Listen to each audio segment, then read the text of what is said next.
الحمدللہ والصلاۃ والسلام علی رسول اللہ۔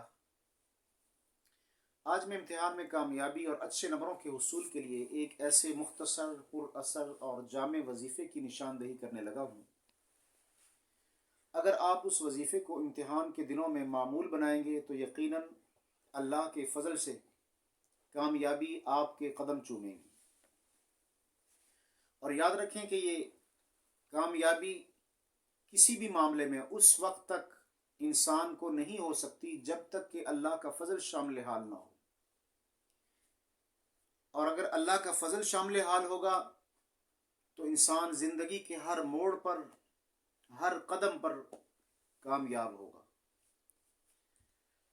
تو آئیے امتحان میں کامیابی کے لیے وظیفہ ہمیں کون سا کرنا ہے، کس انداز سے کرنا ہے اور کس وقت کرنا ہے، وقت کا تعین کیا ہے۔ جس دن امتحان ہو،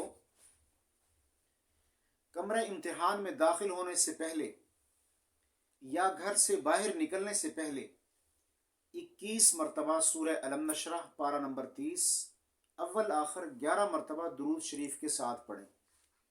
دوبارہ سماعت فرمائیں۔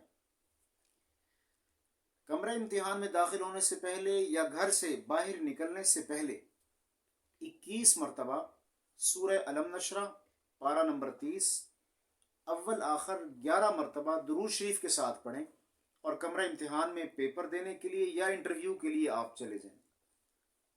انشاءاللہ العزیز بفضل خدا آپ کو بہت اچھے نمبروں سے اور ممتاز نمبروں سے اللہ رب العزت کامیابی سے ہمکنار فرمائیں گے۔